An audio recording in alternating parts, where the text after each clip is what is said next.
fan podcast exploring the vast worlds of He-Man and She-Ra. Join Shawn Scavarna and Matthew Duke as they discuss the history and mystery of Eternia and Etheria, diving deep into all incarnations of Masters of the Universe. Hey, you know who's back? It's the Legends of Grayskull podcast. Now that you know, let's go. Get ready for the show. It's the Legends of Grayskull podcast. Sit back and enjoy the ride. Right now. Hello, everybody, and welcome to episode 109 of Legends of Grayskull, the fan podcast where we discuss the history, the mystery, the magic, and mythology of He-Man, She-Ra, Eternia, Etheria, Nordor, Primus, New Adventures, Old Adventures, Ladybird, UK Animals, comics, mini comics, anything and everything you can think of with that He-Man, She-Ra, Masters of the Universe, Princess of Power, that Dark Horse logo up in the corner. I'm Matthew Duke, here again with Shawn Scavarna. Shawn, how are we doing? We're like, so for the listeners, we're doing this weird because we're late at night now, and we don't do late at night. It's like my whole body clock's all weird now, but I'm here. I was promised cookies. Late night. I promised myself Gavarna cookies. and the Duke. So I have the bat signal on. It reminds me, hey, I got to stay up late. Let's do it. Let's do this. That's right. Oh, and we've got some stuff to talk about. We've got Forge of Destiny issue 2 came out today. We're gonna get to that in a little bit here. Spoiler-tastic. But before that, you get anything this week?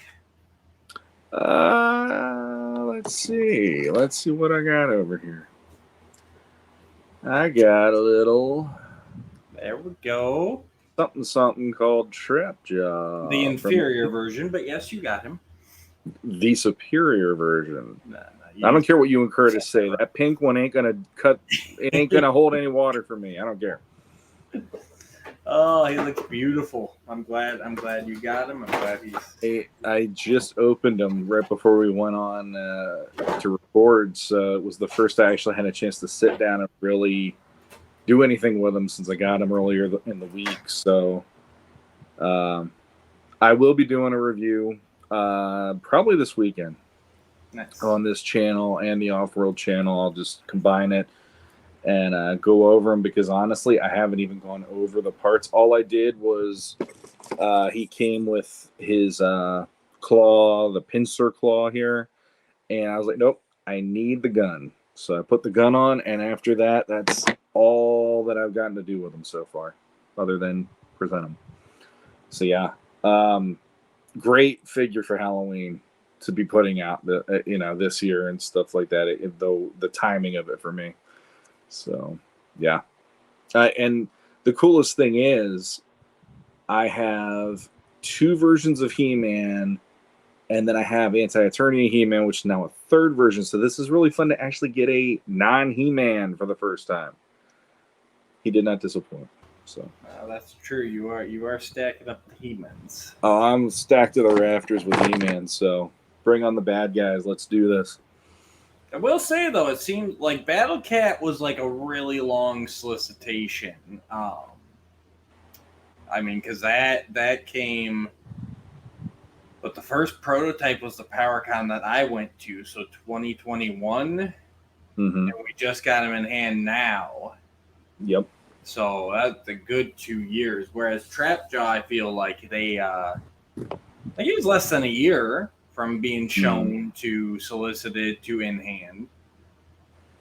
Yeah, I don't remember when they showed him off first. It might have been Designer Con or something. Yeah.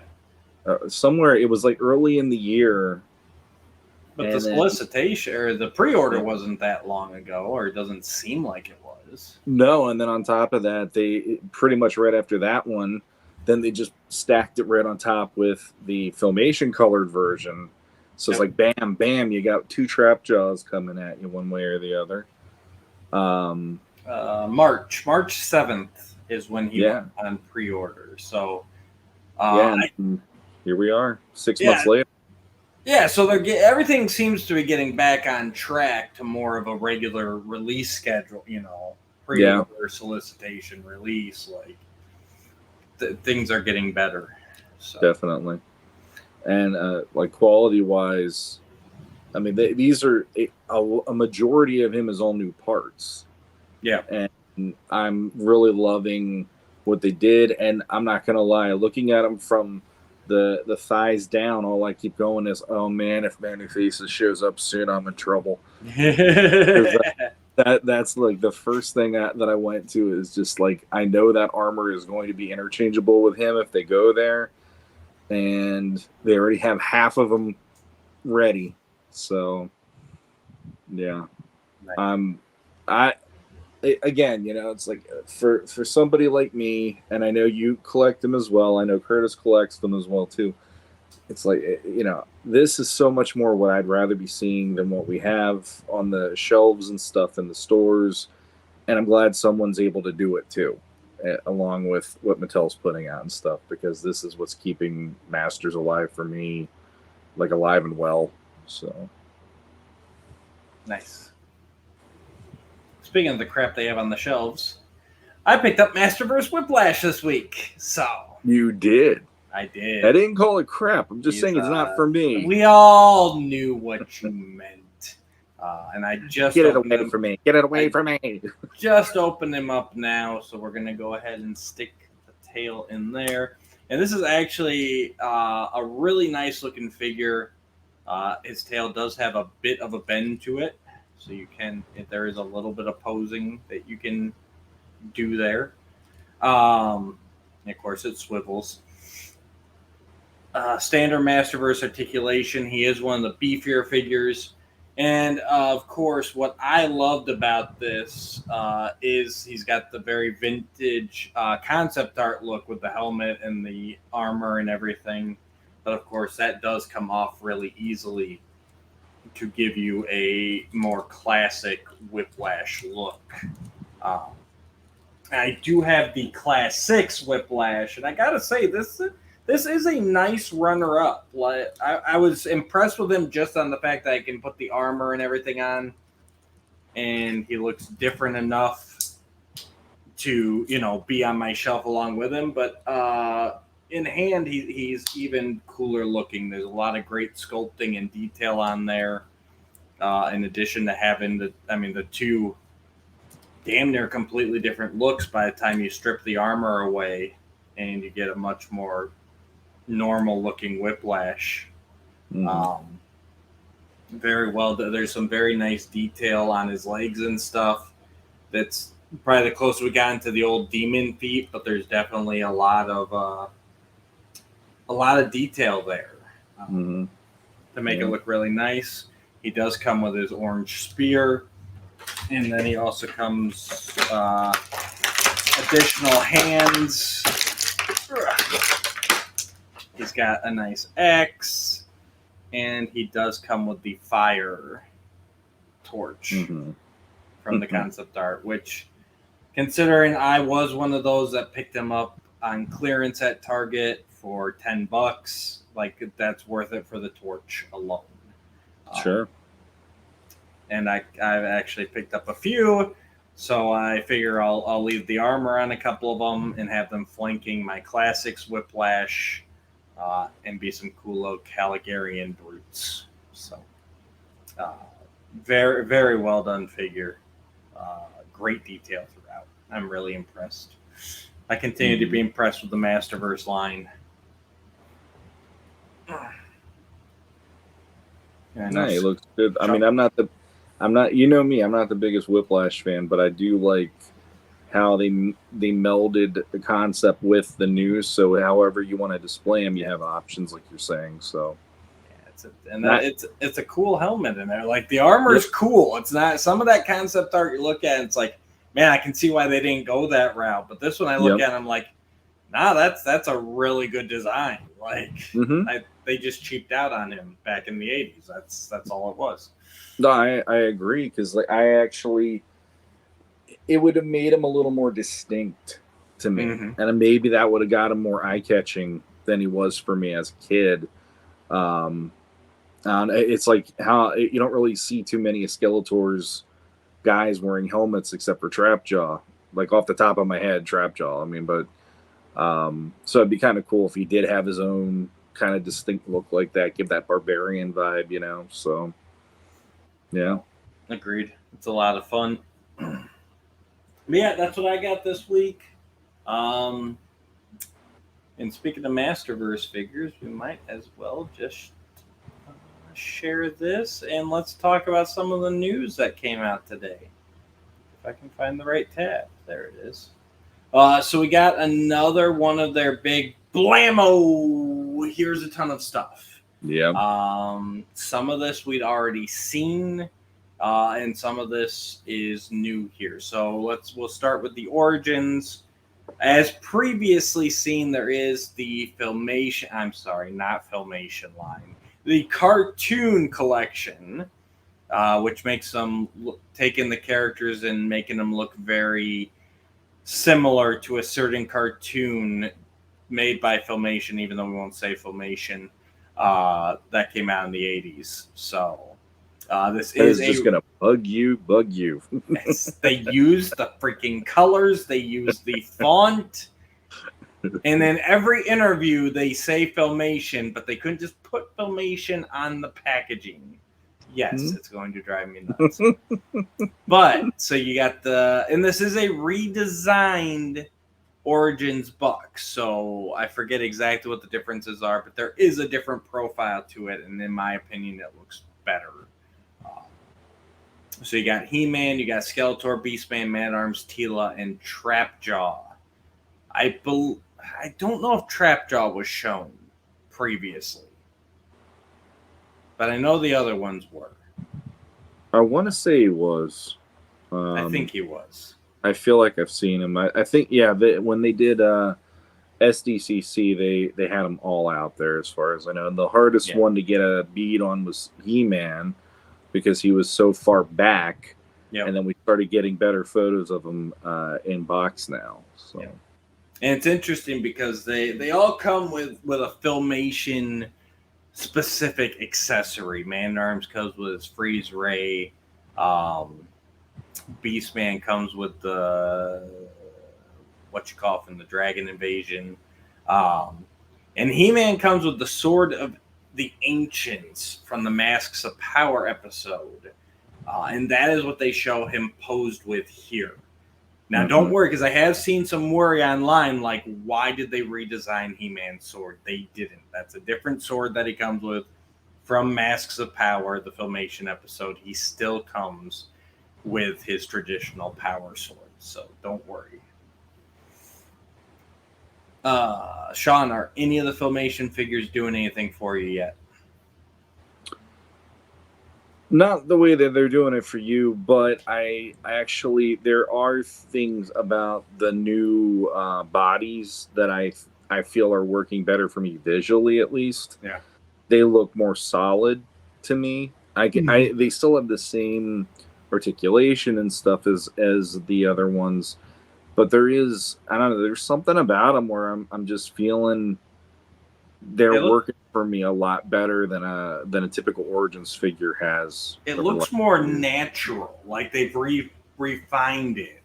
Especially that Teela. That Teela profile is so much nicer than the Origins Teela, or the vintage Teela for that matter. Like, you know, the females always had a bit of wonky proportions in the line. Well, the other one other thing real quick that I'm noticing right now, and at least in these photos, is and the one thing I hated about Origins was that knee flap garbage they were doing. And this, it feels like they kind of figured out how to make that look a little less obvious. Yes, exactly. And I can appreciate the fact that they're at least trying here. But, I mean, for me, these kind of figures work better with the way that Filmation is already. And that's, I think, part of why I'm at least appreciating that they're revising something and making it better in this case. I mean, the Origins figures, part of why I wasn't a fan was they lacked detail. They really felt just there to me. Yep. And the way that these are done, chunkier, there is detail, but it's not. It doesn't need to be as detailed because Filmation was not detailed anyway. It was, Filmation just had a very animated simplicity to it, and this is why I think these are not making me nearly go. When I saw Origins the first time, I was like, "That's what we're getting now." This is more like that's a better version of what we should have gotten in the first place, in my opinion. So, yeah, agreed. And again, I'll reiterate. To me, I think these are the best cartoon representations we've had. We had the Super 7 Neo Vintage. We had the Club Grayskull spinoff of the Classics line. And all of those always felt a bit wonky to me. I'm not going to say these are perfect, but these are the best representations we've had yet, because it is very hard to capture that Filmation aesthetic in 3D. It is. So, but I think these have come really close, and I'm definitely going to be picking up at least a couple of these and keeping them mint on card. So next up, we got a couple new old Snake Men, Lord Grasp and Terror, which were unused concept characters from the 80s that made their way into the Classics line as PowerCon exclusives, and now they are coming out single carded for Origins. And they look just like I would expect them to be, because they're definitely they were gonna be the last vintage wave that never came out, and so they are heavy on parts reuse. But they're two characters that look exactly how I would have expected them to look in Origins. Mm-hmm. That's about all I can say, because even in Classics, these were like, I'm good. I don't need these. I got what's his name, Plasmar or whatever. I picked him because he was the heroic warrior from that last wave. Yeah, and there was somebody selling him for a steal one night on Facebook, and I was like, I'll take him. I'm not owed to him in any way, shape, or form, but he was the only one out of that 3-pack that I was even remotely tempted with. So, but yeah, it's cool they're coming out for the people that are completists and that want that. But Snake Man already in the negative. Add on to it, these guys, it's like, oh man. Like, I think the big problem for me, though, out of the two, I think Lord Grasp is the better looking character. My big problem with Terror is he uses such iconic parts. Those Mosquito boots, the Whiplash head, and then Trapjaw's arm. Like, those are too distinct. You know what I mean? Like, I look at him and I can never see a character. I just see the Kit Bash, I get where you're coming from, but I will say I like him better than the other one, though. Really? The reason why is he's loud and proud about what he's doing here. It's that, like, holy crap, Stinkor's also Merman. It's got that kind of thing, except in this case, the colors work for me better. Yeah. As in, like, between the two figures. The other one, whatever that is going up the side of his the clawful arm that he has, or the clawful hand, it makes me go, so basically he's bringing corn on the cob to the battle. I don't know what it is, but it looks like corn on the cob, and I'm just like, yeah, he's got like that like black and yellow diamond pattern. It just, I don't know. Out of all of them, he to me was always the weaker one, but by weaker I mean only one step. Like, I just don't care about either of these guys. But Terror, if you had to have me pick a favorite, I like him because the colors are more my speed, I guess, compared to the other one. It's hard now because, like, you can bring up Stinkor and Merman, but, like, as kids, Beastman, Mossman, like, you never thought that, though, when you were you were just like, Mossman, cool. They were genius. Hero. Like, And I guess Absolutely. that's why, for me, Lord Grasp works better. Because, yes, that is definitely Clawful's arm, but it's not as obvious as, like I said, Terror just has too many iconic pieces where it's like, nah, that just looks like Whiplash. Someone took Whiplash's head and threw it on top of Rattler's neck. No matter what color you paint it. Yep. And then next up, out of left field, I don't think anyone would have seen this coming, is the Stranger Things Skeletor and Demogorgon 2-pack. And this one will be a Target exclusive. It's got I almost want to say it's kind of a Leo-inspired Skeletor with the darker blue and the darker purple armor. And then the Demogorgon is made up predominantly of Beastman parts, but I think those are Frogmonger's lower legs. And then painted in a gray with a newly sculpted Demogorgon flower open head. So I don't know why we need this, but it's here. I said it to you earlier privately. I'm like, well, it fits the timeline. Yeah. Because I mean, Stranger Things and it being in the 80s, but it's like, why is it that Ninja Turtles needed to go there? Yes, they started in the 80s and it made no sense paired with them. And even in the case of this one, I'm like, they referenced He-Man on one episode. Yeah. They had her, was it? 11 was flipping through the stations and she saw I Have the Power. And it's like, okay, but that didn't really like Stranger Things tie in, It was just random. Here's He-Man in this moment. Yeah. So I don't know. It's just because we can. Just like I get just that. Like, hey, our demographic likes both these things. Let's do something with it. I don't know why you need to throw another Skeletor figure in there. And to me, if you were going to do a 2-pack, make a Skeletor that's more Vecna. You make Beastman into the Demogorgon, make Skeletor into the Vecna character from the later seasons. Go. I don't know why we have to do these 2-packs where it's like a repaint and something newerish. If you're gonna do a Stranger Things pack, do a Stranger Things pack. Yeah, exactly. I mean, if I was collecting Origins, the only reason that I'd want this is so that I could have the Demogorgon one as, hey, it's an extra in Skeletor's army, and that's about it. And beyond that, like you said, it's like, okay, we've had how many Skeletors now in Origins? Like, I'm sure we're on at least two hands counting these, at least, maybe even more. And it's like, here's another. Okay, so yeah. Yep.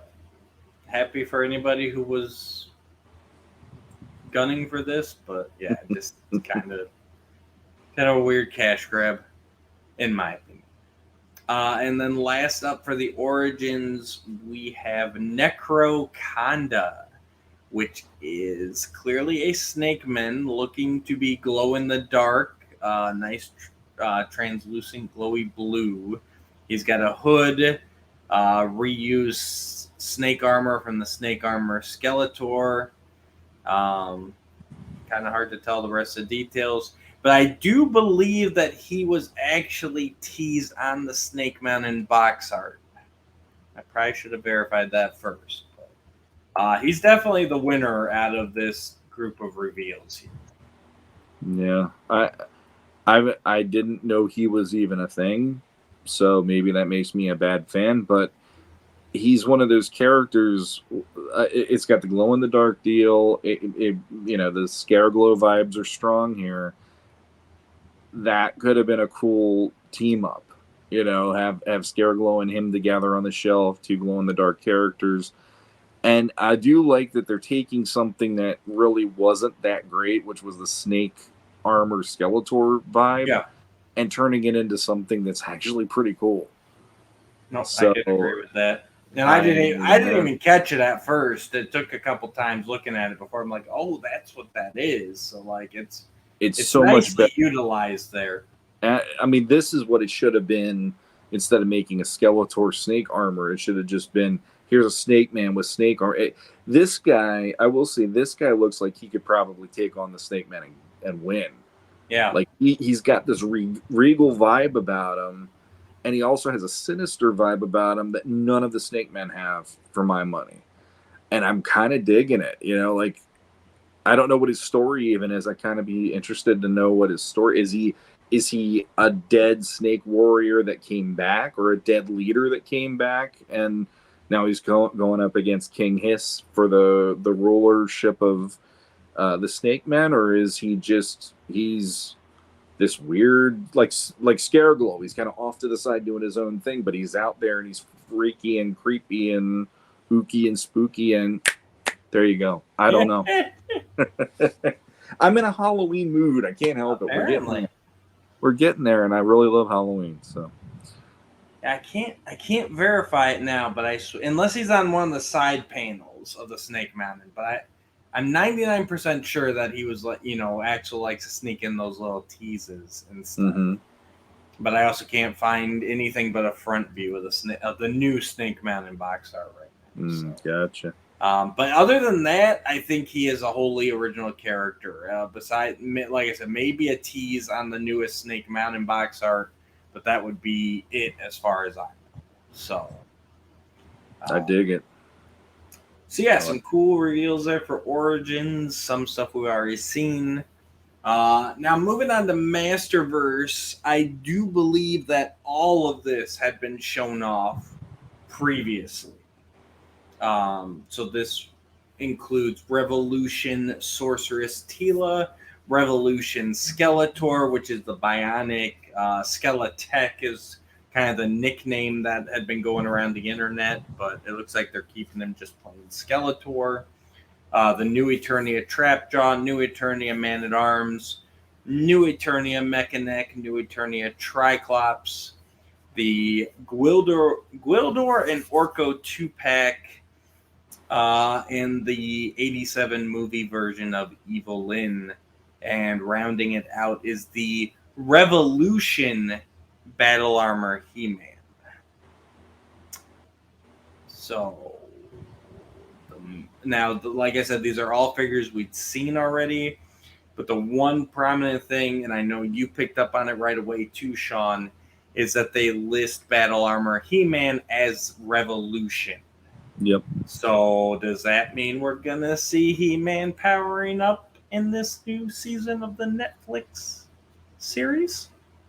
And if that's the case, I want to say yes, please, because I dig it. I mean, like for me, this is the next best version right after the classic look, the traditional look, and then Snake Armor would be right after that, because I always thought that like Gladiator vibe kind of looked cool for him, even though it was Snake Men inspired or whatever. But I hear for anyone who's curious, which I thought this was cool on Reddit today, I found this in the Masters of the Universe subreddit. They actually show he also will come with his harness, apparently.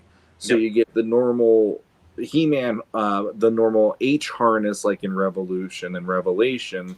But then you can also have the battle armor, and then it comes with the plate with the battle damage. Comes with 2 extra hands, and it comes with the battle axe, just like when we were kids. So personally, I don't know, like that this one is one where I'm like, I might actually pick this one up. I'm really digging the look. They redid the face, so the face is more animation centric than the original one that we first got. And if it looks like this in person, this might be the first Masterverse figure where I'm like, yeah, I'm going to put this on my shelf and be thrilled about that. So no, it looks a lot of fun, very classic inspired. But yeah, it's a great head sculpt and everything. I was already digging it, and now with tease like, hey, they might actually do this in the show. I'm really excited for that. Yeah.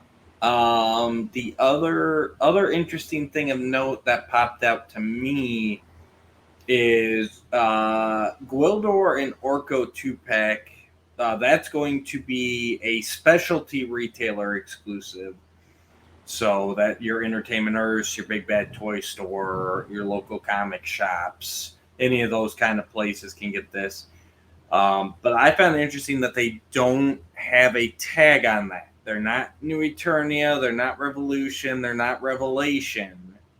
So I know, obviously, that Orko is from Revelation. It's his white robe, reborn Orko. But the fact that they didn't slap the tag on it, we were excited when this was announced because we're like, oh, Gwildor is going to show up in Revolution now. I'm thinking that might not be the case anymore because they did not put a Revolution tag on this. So it sounds like it might more just be a team up of like, hey, we are doing 87 movie figures now. Let's get the two sidekicks out together. And not necessarily mean that Gwildor is coming in the show. Yeah, it's possible. I mean, I'll be honest. That's one of the few where I look at that and I go, that's so much fun. I might actually get that one too, because number one, I do like the redesign, the Orko, the white that they did. The fact that you get the spell effect. Yeah, exactly. The spherical, try saying that, spherical spell effect. Yep. And then the Gwildor, I mean, I'll be honest, when Classics had Gwildor, I actually got one of him. Unfortunately, I don't have him anymore because my collection's been in flux for years now. Yep. But I wouldn't mind getting them again at some point because I was amazed by the detail that they put into that figure. This, I kind of dig the freshness of, he looks detailed but not so overly detailed, almost cartoon-esque, yep. Which is why I still think the potential might be there that he might be in the cartoon. But we'll see. Since it's only, 4 episodes or whatever, who knows? Maybe he won't be in it then. Yeah. But no, it's a great little 2-pack. I'm excited for that. Mechaneck, basically everybody that I don't have a Classics figure for. So the Trapjaw looks a lot better than the previous Trapjaw release. Mechaneck looks great. It'll be a nice stand-in since I never got the Classics version. I still really like the Sorceress Tila. I think that's probably the best design we've seen for Tila as she takes her next step in becoming the Sorceress. Mm-hmm. So yeah, lots of fun stuff here in these waves coming out. And these are available for pre-order now. And they are expected to start shipping around the beginning of November. So right around the corner, actually. Mattel's been doing a lot more of that, where they're just like, bam, here's this, and it's coming out next month. Yeah. So I look forward to it.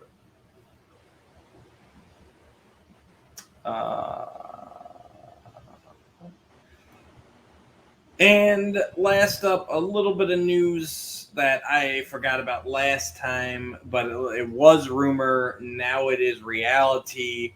And that is that Skeletor is going to be available as a downloadable skin for the Call of Duty franchise. This is not a game I've played a lot, although I think everybody knows what Call of Duty is. When the rumors started coming out, I thought it was humorous because Call of Duty is a first-person shooter. And Skeletor is very much a melee character. Even he's got magical blasts and stuff. But, for the most part, all of He-Man is melee in the fighting and stuff. So then when it shows, hey, this is coming out, and they show things like this. No, not that. This. With Skeletor running around firing a gun. I don't know. It's comical to me. But they're getting the property out there. So yeah, according to the Call of Duty wiki that I looked up real quick, he is going to be featured in Call of Duty Modern Warfare 2 and Call of Duty Warzone 2.0. Skeletor will be released during the Season 6 of Modern Warfare 2 on October 17th as part of the Tracer Pack Skeletor Operator Bundle. So, I know just last week on Toy Frenzy when I was on there, that was one of the main things. Like, how do you keep Masters alive? And the thing I kept going back to no matter what was get a video game out there, put something out there that the generation of kids who grew up playing video games more than our generation even can actually get into it and enjoy it and find a new life for these characters in the story. And I feel like this is at least a step in the direction I'd rather see Masters go if they did video games versus tappers or any kind of mobile app garbage. It's like that is not going to be the effective way to do it. But if you have a legit all platforms Masters of the Universe game finally, and you're controlling them and it has like Breath of the Wild or Skyrim kind of a vibe to it, or Arkham Asylum or whatever, I think you're in the right direction finally. That's just me personally, but yeah, No, I think it's good to have him here. I mean, the Turtles have been downloadable characters and stuff for a while now. Oh yeah, the Mortal Kombat, yeah. Yeah, like it's good to have them here. I'd love an actual Masters video game, but I still think one of the biggest missteps was Injustice. Like, you had an entire comic book crossover, Masters of the Universe and Injustice, and somehow He-Man never appeared in any of those games. Yeah. Like, I still wonder to this day if he was supposed to, and something happened between Mattel and DC where they're like, yeah, no, we changed our mind. We're not going to do that, but we'll still put the comic out. Because it's like, how do you set up that crossover and then not finish it? Yeah. So. Yeah, and I mean, you had that guess a while back too of when they were doing the comic, why weren't they doing animated movies with Warner Brothers? Yep. As like direct to video, like they were doing with their figures, or not their figures, but their characters and stuff. Yep. So it's like, yeah, it's one of those. There's always these little glimmers of something going well, but then somehow it's like, but they don't try to push it the direction that it's needed, and it's frustrating because, I mean, I'm not the biggest video game guy like I used to be when I was a kid. But I mean, geez, like Ghostbusters came out and I ate that thing up. Batman Arkham Asylum, the PS4 Spider-Man games and stuff. And I sit there and I'll enjoy the hell out of those. And it's like the toy shelves up until the last few years. Where's He-Man? Like, I mean, where's my He-Man game? You're giving me all these other great games, but why can't there be a He-Man one where I can legit just ride into a tourney on Battle Cat? Come on, man. So I completely agree. It's a big maybe one day. Big miss right now, and they got it. If they want to keep this thing going for the next generation, they got to get on it. It's got to come out. There's no ifs, ands, or buts. And for guys like I don't play video games a ton anymore. I don't collect comics, but by God, every time Masters of the Universe comes out, I'm down at my local comic shop. And I would do the same for a video game. I mean, I bought a Game Boy Advance because the He-Man, I think that was Defender of Grayskull. Yeah. That game came out for Game Boy Advance only. And I was still on the Game Boy Color. And I went out and I bought a Game Boy Advance and I bought the He-Man game. Because I want this property to succeed, and I will. I will. They come out with a game, I will buy it if it's for the Switch. If it's for another console, I would have to look into getting that console because I would have to play it. But I'm foolish. I know that. But it's expected nowadays. How do you not do it? Mm-hmm. Yeah, and then like movie franchises, even like you'll have. There was one where I know there was a video game made for it. The video game wasn't that great. The second one, the movie was great, and then they didn't make a video game because they're like, well, I think it was the Batman ones. When Dark Knight came out, they didn't do a video game because the first Batman Begins game didn't do as well as they hoped. Sure. And then all of a sudden, billion-dollar franchise, and they completely missed the boat on that one. Now, speaking of movies, I finally watched Dungeons and Dragons: Honor Among Thieves. Oh, really? Yeah, Okay. that was a good movie. I Yes. thoroughly enjoyed that. As a player for many, many years, even though I have not played in many, many years, like there was enough in there where I'm like, okay, like that's a nice nod to this, and a lot of respect to the lore and the world and everything else. But at the same time, I'm like, okay, but this is still easy to get into for somebody who has never played the game. Right here. And I came away thinking, I'm like, why can't they just do masters like this? It was just a fun quest from beginning to end. There was comedy, there was stakes, there was seriousness, there was danger. Like, and I'm like, these dudes could take masters any day and write and direct and everything else. Because, like, this is the feel I want. Yes, it's serious. Yes, there's stakes. Yes, there's monsters. But at the same time, you know, we can crack a joke. We can have some fun. We can laugh. It's okay. Not everything has to be super serial all the time, you know, like it doesn't have to be one or the other. It doesn't have to be either goofy, you know, fart joke comedy, and it doesn't have to be super serial. Everybody's dying. The universe is destroyed. The part that got me in that movie was when they finally go up against the dragon. Yeah. And the dragon is so fat it can't even chase them, and I'm like, this is making me. It actually made me think about like when I first saw Granomir as a kid. I know there's a lot of people that probably were like, "Wow, was he looking intimidating?" And I remember once he got out of the fire pit, I thought he was the weirdest looking thing I'd ever seen. I thought it's like he's got those tiny little arms and all that, and it's got that vibe. Like, and the funny thing was, yes, it was funny to see here's this dragon that it literally ate so many people that it's out of shape and it's just sliding around trying to get people at this point.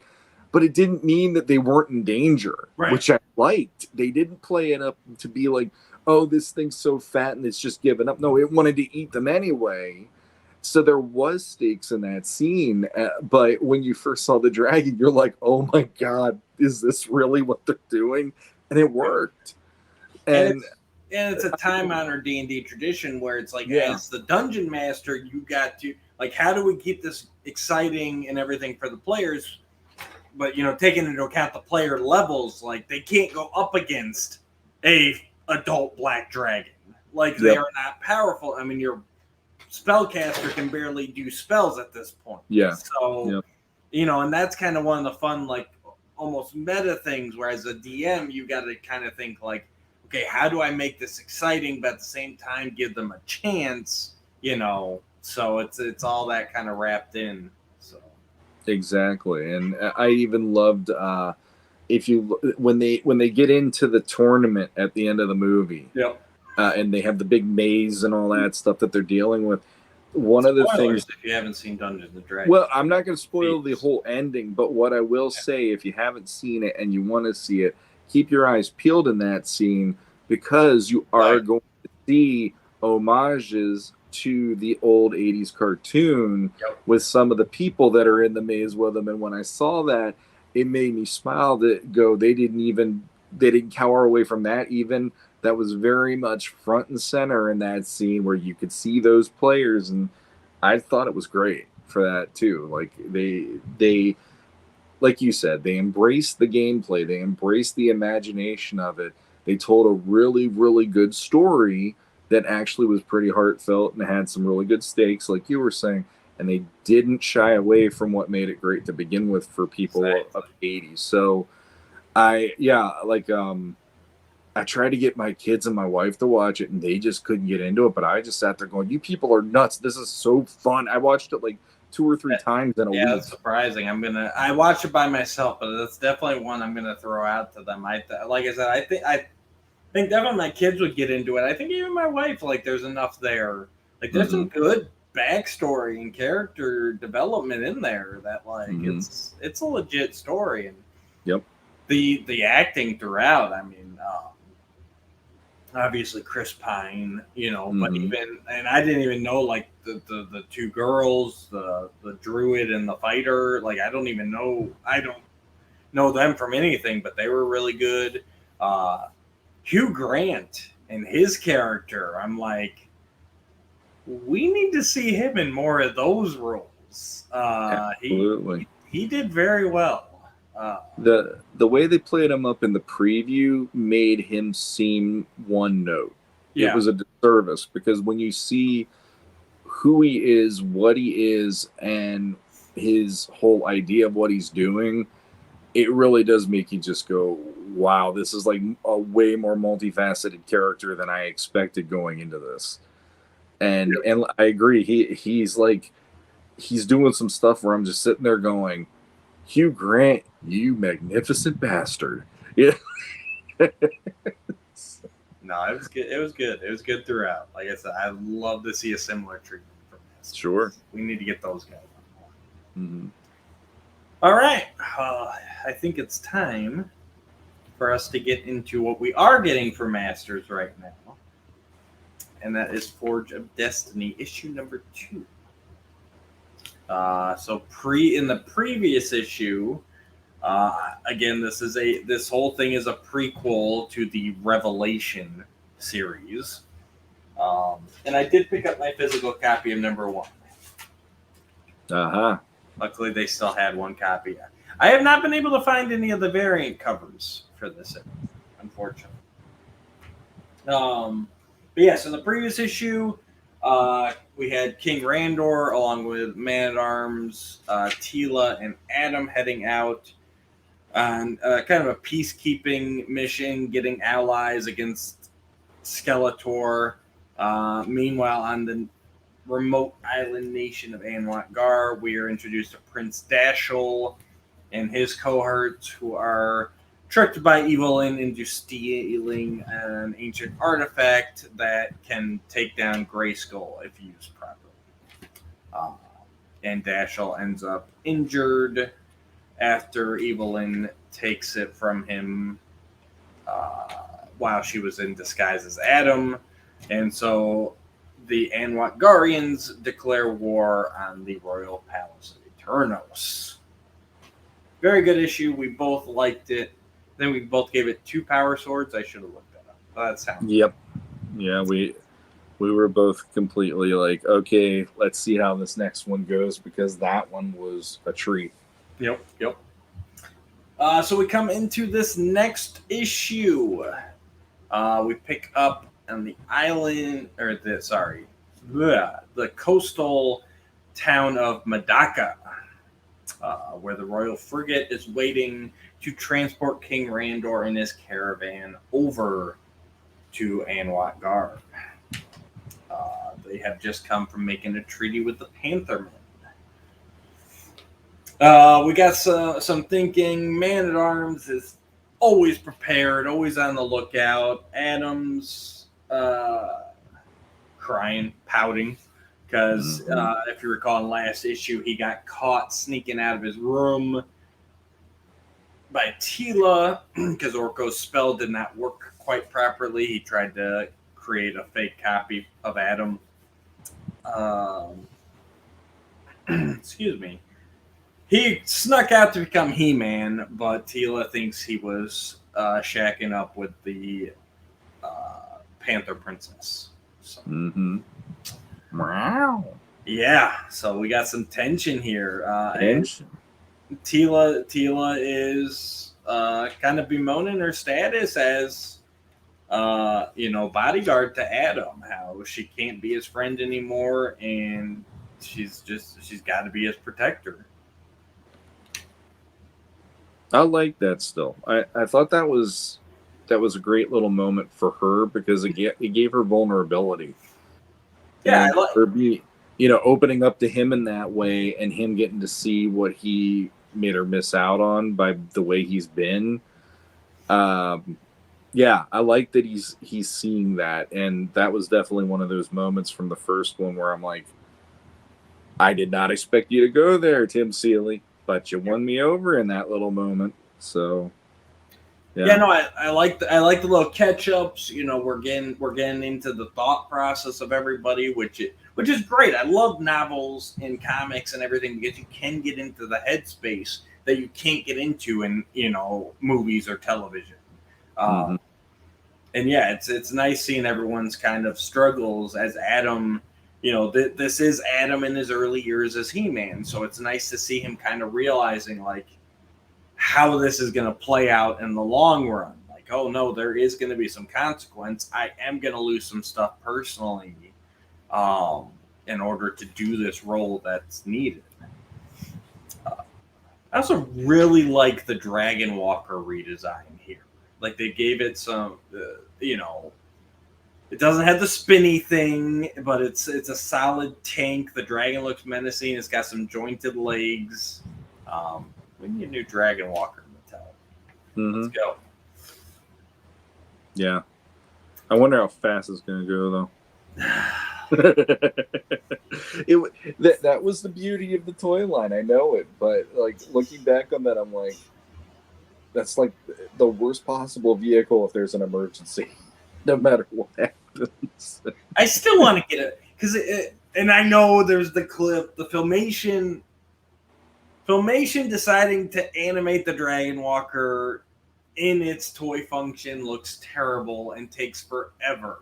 Yep. But I still feel like in my mind the vintage Dragon Walker was a pretty speedy vehicle. At some point, I need to track down a working Attack Track and a working Dragon Walker. Mm-hmm.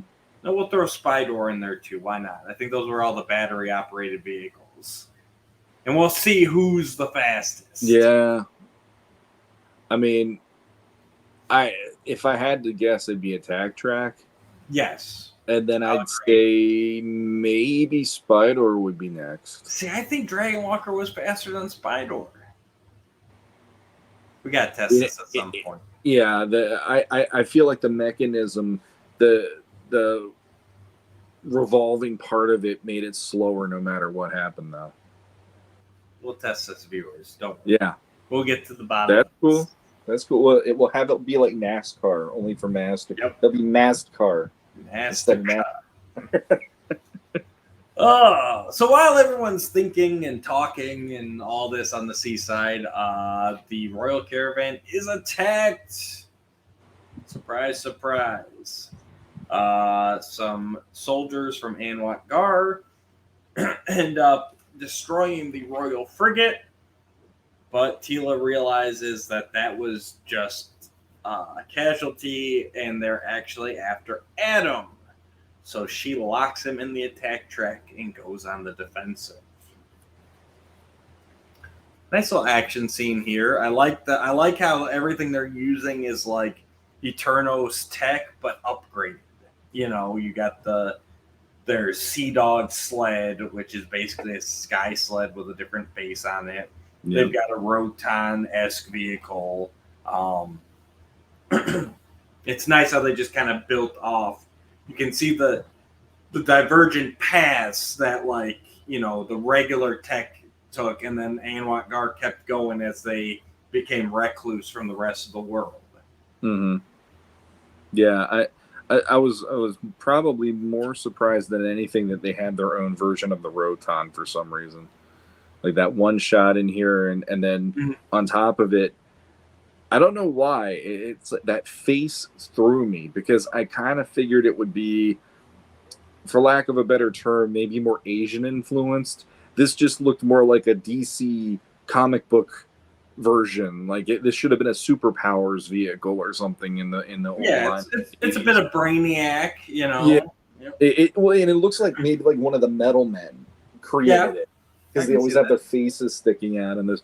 But no, like I kind of dig that they probably started those things, and then the other kingdoms took it over and they made them into their versions. But these might have been the beginning ones, you know, like because of the tech and all that. So that's pretty cool that we get the originators in this way. Yep, and then we get a nice Adam can't just stand in the attack track and watch everyone get attacked, so he pulls out his sword, and by the power of Grayskull, he has the power. Really great transformation here, honestly. I mean, just a few panels, and but you know, you got the classic upward shot of him reaching behind his back. You got the boom and the shakum, like very effective. It reminds me of the old Golden Books. They always had a really good, effective 2-panel transformation as well. Well, that's the new transformation. Actually, is cool for the fact that it lends itself to not having to do a huge vertical panel now. Yeah. With him using the sword. I like that now he's using this turn of it. I have the power, but it works still with even by the power of Grayskull here. So, and I do like the little detail of Orko holding his hat over his eyes as it's happening. Yeah, because I can imagine it's probably like friggin' bright as hell, and it's burn your eyes out if you have to watch it like the sun. So yeah. Yep. And even the I have the power of him just standing there like that is really freaking cool too. That's one of my favorite panels. Yeah, it's a great image there. And then we get, as Adam's transforming, King Randor and Man at Arms are facing off against the Garian warriors. And here he does say that, so Grayskull gave the Philogista to the Gars. But it had one more provision, and that is that the Palace of Eternos would have one member of its court become fluent in technology, specializing in its deadly applications in the way all Gar warriors are. And that warrior would be called the Man at Arms. So basically that's why Eternals has its weapon master. So Philogista is a Gar's check against Grayskull's magic, and the Man at Arms is Grayskull's check against the Gar technology. So nice little balance that has been set up here when the two sides centuries ago weren't able to trust each other. Yeah, agree. And then we get He-Man jumping into action, stopping the Roton, and saving everybody,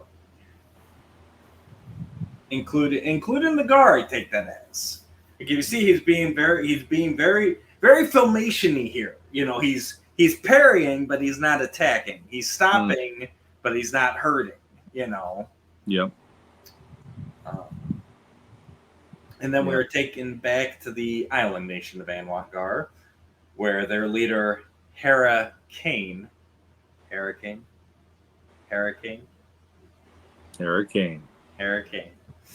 and Hail. There's a dude named Hail too. Yeah, he's one of the ones that's attacking. Hailstorm. Yep. Hailstorm. And it's raining on Anwar. There is a thunderstorm while Hailstorm and Hurricane are talking.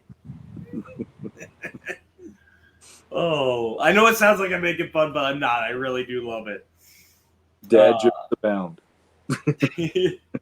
And we find Prince Dashel, the sole survivor of Evil Lynn's, / Adam's attack, and he is hooked up to some monitors and life support stuff. Nice little circular heart monitor on his chest. That's an interesting design there.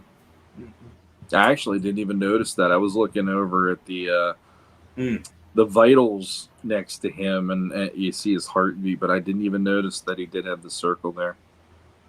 Yep. But yeah, there it is. There it is. And basically, Hera has decided that regardless of what the nurses are saying, he's dying. And she feels that there is something she can do to help him. And then we go back. Lots happening in this issue. We've got Evil Lynn meeting up with Skeletor, trying to explain to him the importance of the Philogista, and he's not buying it. He said he's tried a lot of artifacts, diamond rays, ramstones, horns of evil. Nothing's worked. He's done with artifacts. Kind of a stubborn Skeletor here. I I like specifically that he names the Diamond Ray, Yep. Ramstones, and this and that. I get a kick out of that. Always. I love the little drops and everything there. But yeah, he orders Evelyn back to Snake Mountain, and he's going to take the Philogista, and he's going to take over Anwar. And Evelyn thinks he's a damned arrogant fool. I know that because she said it. Mm-hmm. And then we find out that Webstore has been spying on the both of them the whole time. Seems like him and Evelyn have a little pact going on, and she sends Webstore to keep an eye on him. And if he has an opportunity to kill him and bring the Philogista to Evelyn. So we're definitely playing the traitorous Evelyn strongly here. Mm-hmm. Yeah, I like because last issue we knew Webstore was part of it, but now it's kind of fun to know, even though he's giving Skeletor information, he and Lynn are still doing stuff behind the scenes here. So that evil Lynn always doing that kind of stuff. Yeah, I mean, he better watch out. I mean, down the road, I could see her taking the Sword of Power from him and betraying him, and you never know what might happen. They would never do that. No, they would never do that. He'd never become like Evelyn ever. Never. I mean, no Evelyn ever. No Evelyn. No. Couldn't happen. Picks for days. From Evelyn and Skeletor, we go back to the attack on the Royal Caravan. We're not doing well. Stridor gets blown to pieces. Duncan's lost his Dragon Walker. But they do discover a message a recorded message from Hurricane to the soldiers, and her orders for them to find the assassin Adam and bring him to justice. Obviously, no one thinks Adam actually did it besides the Gars. They go right away, obviously. This is Skeletor, because we are not idiots. We're good guys, but we're not idiots. Mm-hmm. So they devise a plan for He-Man to go to Anwar to prove Adam's innocence, and the rest of the caravan head back to the village of the Panthermen and stay safe until He-Man can take care of this. King Randor asks what happened to Adam, and we see that Prince Adam is heading to Anwar with He-Man. Nice little, I assume another spell of Orko. But it's fun seeing them take that.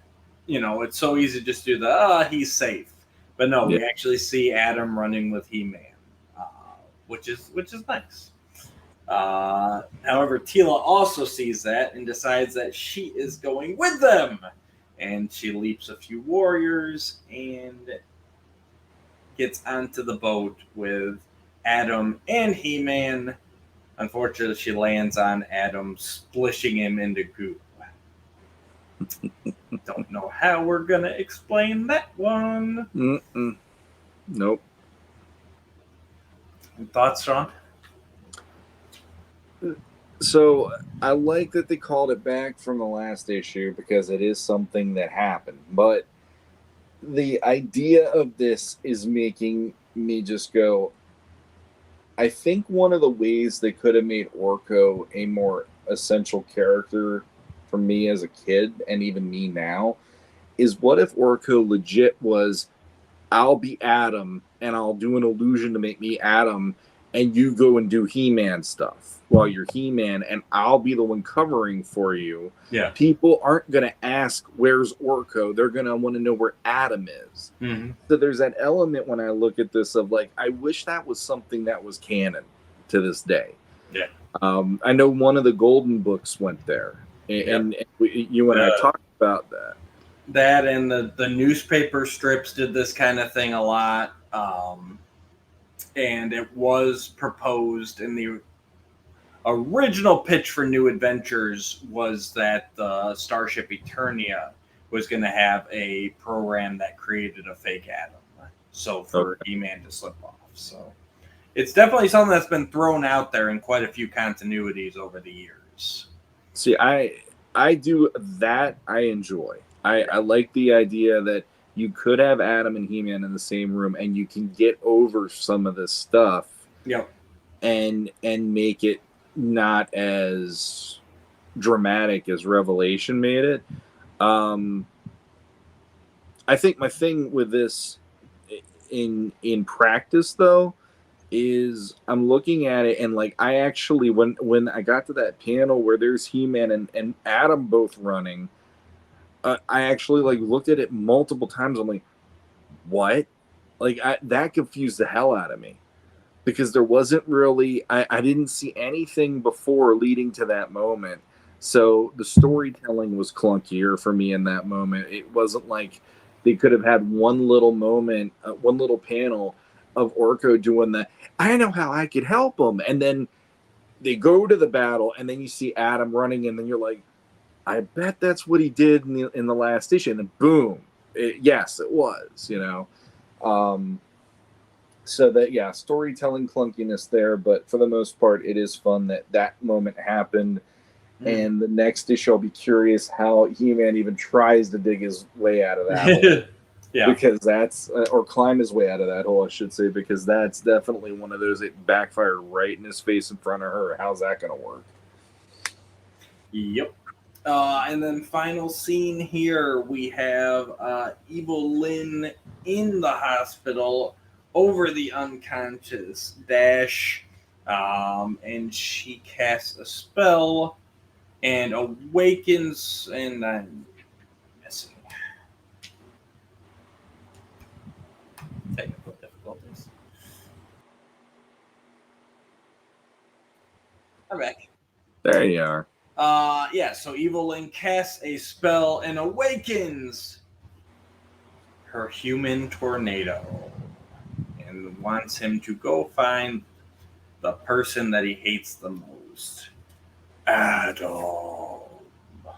Dun, dun, dun. I was just about to do that. You took it from me. I hate you for it. Why'd you do that? So now we know why we see the evil-looking human tornado on the front cover. Mm-hmm. I'm glad they're going this route with the Evil Lynn spell, and the fact that for all he knows at this point, Adam is the one that, you know, conned him. Yeah. So that's you know, and it even goes back to you know, Mike Young a little bit there with the Mystery of Anwar, where they meet Cyclone for the first time, and he's not sure who to trust, and he does end up fighting He-Man. So yeah. It's like I'm okay with this. When I initially just saw this cover, I was a little concerned. I'm like, are they just gonna make Cyclone evil? And with the way it's going down here, I'm like, okay, we're good. We got the space for redemption and everything. Mm-hmm. So, yeah. But yeah, I thought it was a fun, action-packed story. I enjoy. Again, it felt like an episode. It's, you know, we're raising the stakes. The two sides are meeting. You know, we've got the misunderstanding that we got to work through. Skeletor's working on some stuff in the background. It was a fun issue for me. I thought it was a worthy follow-up to issue 1. I mean, I thought it was still solid, which was quite surprising still because I'm waiting for that other shoe to drop. But like I said, like that moment with Adam showing up in the battle was really clunky. So that one made me just go like, "What? Did I miss something?" And I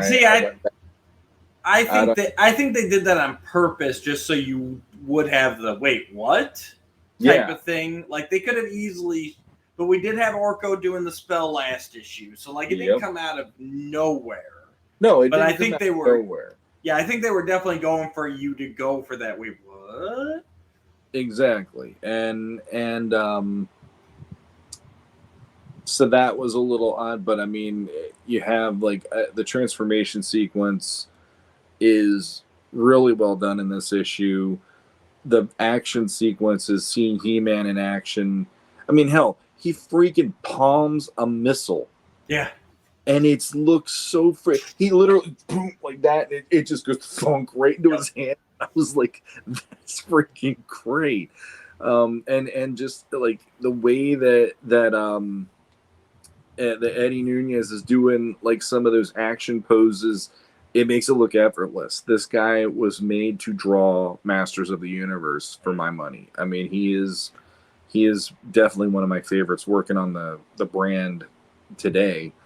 So yeah, I mean, I'm not gonna go as high as last time when I finally do the review, but I am gonna say it's still a solid issue. It continues a lot of what I loved about the first one.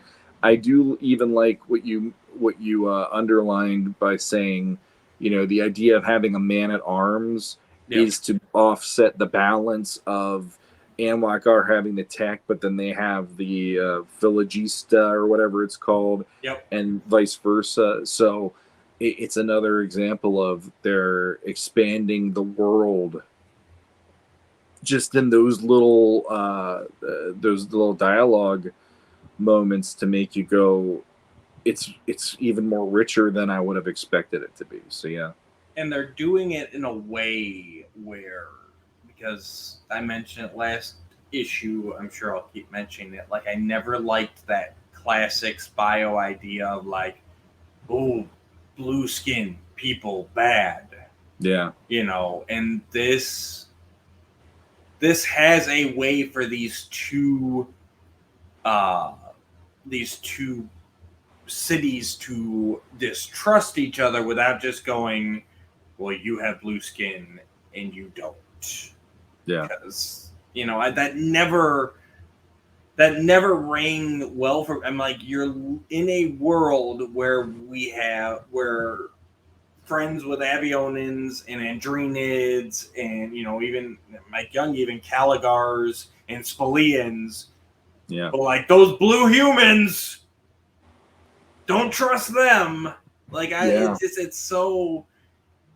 I get the real world parallel that they're going for and trying, the lesson that they're going for, but at the same time, it's like, how can you say like, yeah, we're cool with all of these species except for them blue skinned MFers over there.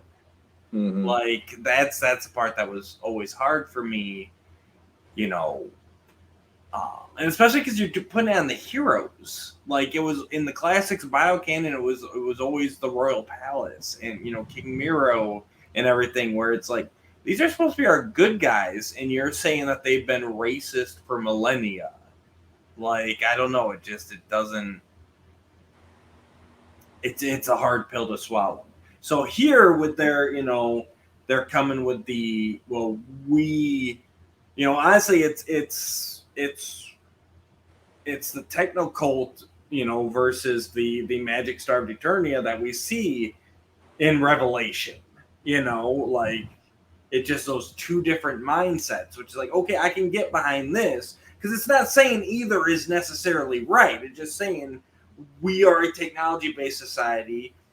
Eternals has aligned itself with Grayskull, which is the magic-based society. I get that, and it doesn't make anybody evil, It just that distrust and having the alliance, having the agreement, having the safeguards, the checks and balances. It just, like you said, it expands that world and that story concept in a much better way than it's been expanded before, in my opinion. In a really weird way, though, I got to admit, the idea of there being a millennia of prejudice, even for the good guys, I actually think that's interesting, because it does give you an element of, even though they think they're the good guys, they don't have it all figured out yet. And in that way, I'm not trying to say the classics way is the way that I have my headcanon, but that is something I kind of dig about it. It has almost that, like in Thor, they have like, oh, the frost giants are our enemies, but then there's Loki, Yep. you know, and that kind of a thing where it works for me on that level of there's just a distrust or whatever. But I think with only 2 issues, this is definitely more palatable of why that is the way it is. That's what I'm saying. It's because they're blue skins or what. Now it's like, no, it's because they have the tech and they don't trust the magic, and it is that whole, like, they are building on the Great War idea, which I've always loved. So on top of that, it's like icing on the cake. That works. Yeah. But I do like the idea that maybe He-Man's great grandpa or his great grandpa could have been a racist MFer and just be a guy. And along the way, Adam has been enlightened, and like, that's my whole thing with the idea of Adam and He-Man being my headcanon, and what they're doing here is uniting the people. Randor and him doing the work that maybe their ancestors didn't have it in them to do or didn't want to do or whatever. So in that way, it's like, for my headcanon, it's working for me on a lot of levels. So no, yeah. I agree. And like I said, just given that, I get the distrust, but give it a reason, not just skin color. Sure. You know, so. And this one's where, I mean, Tim Seeley, damn it, man! It's like, what? if you don't stick the landing on the first issue, I might actually cry on air. I'll be like, God damn it, you got so close. I feel like he's just setting us up for disappointment. We'll see. We'll see with issue 4. Yeah. And I did forget to run through it at the top of the issue, so I'll run through it now. Issue number 2 did feature a script by Tim Seeley, art by Eddie Nunez, color art by Brad Simpson, and letters by And World Design. The standard cover was done by Eddie Nunez. Cover B was Tim Seeley with Tony Fleeks, and cover C was Gabriel Hardman. I'm going to figure out which one was cover B, because I didn't realize that Tim Seeley did any artistry. I thought he was just a writer. So he draws and he writes. His is Adam and Tila on the cover, and the other one was Skeletor and Evelyn on the cover, if I remember right. So Masters of the Universe, Forge of Destiny, issue number 2, Power Sword rating. 3 Power Swords is the absolute best, perfect in every way.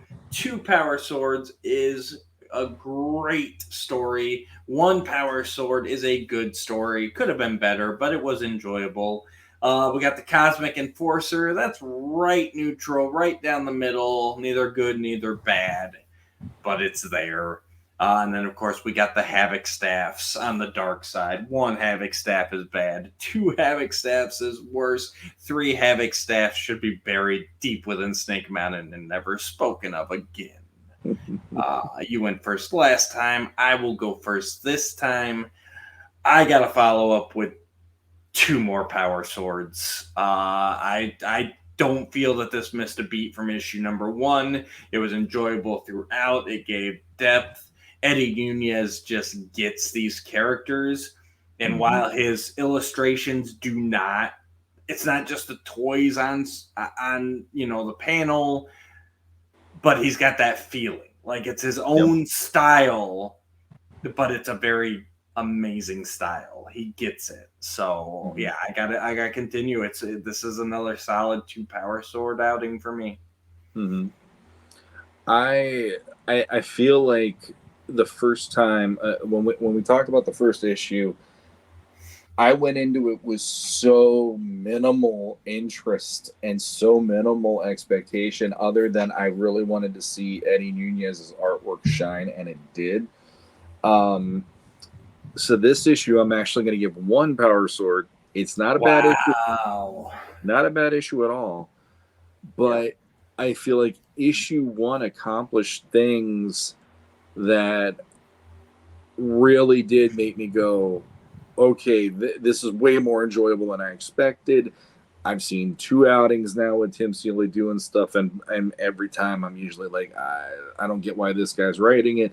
This is the first time he's proving himself as being a good writer of Masters of the Universe, that I'm enjoying it. But this issue for me, it felt good.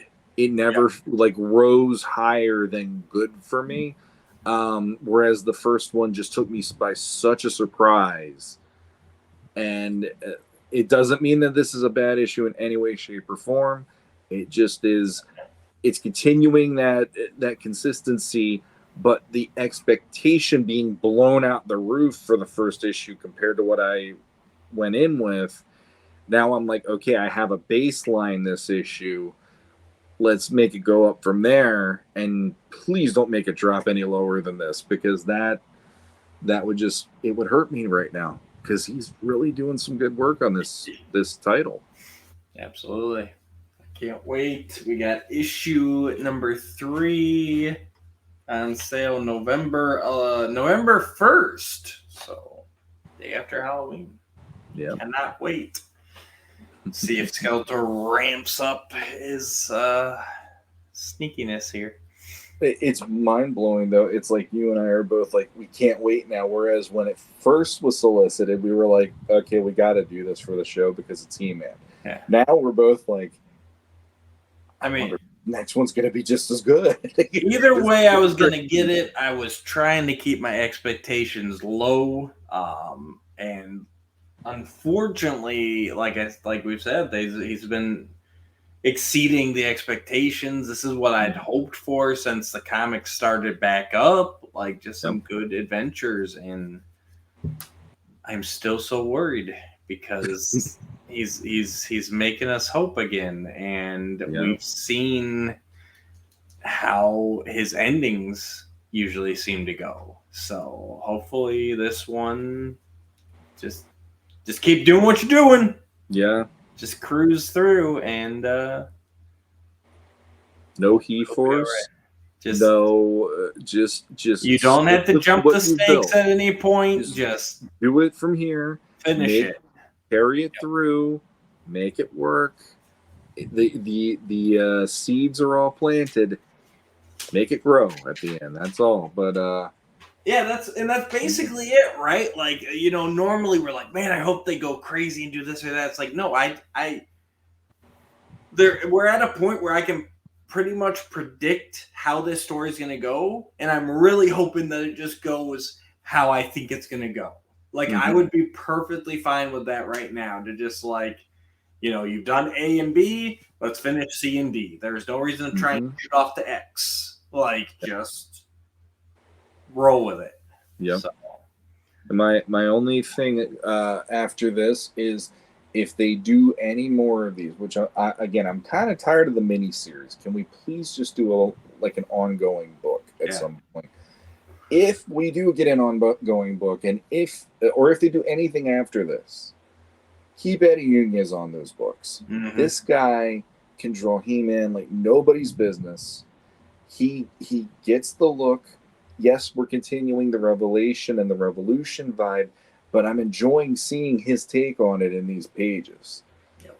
And it's really working for me. I can't, like, his stuff alone, I probably should have given it 2 just because he got to flex those action shots in this issue.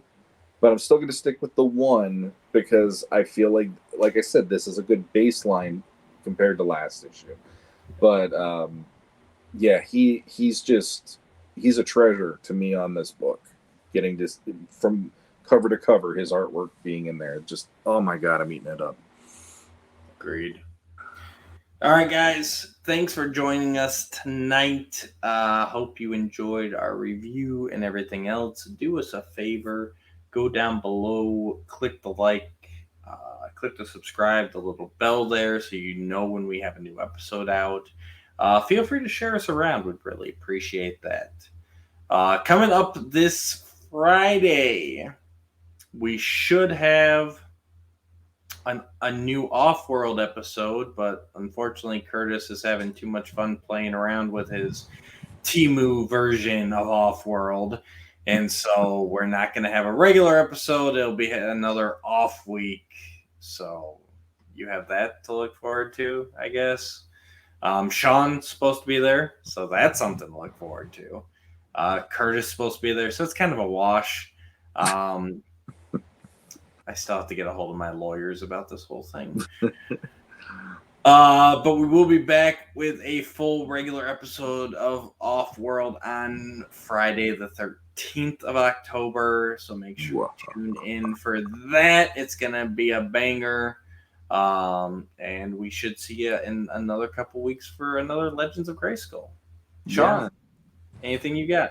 I want to say, last time I checked our subscribers on YouTube, we actually got 2 more subscribers. Yes, thank you. So we are now 979 subscribers. So we are 21 away from the big time. So yes, we can do this.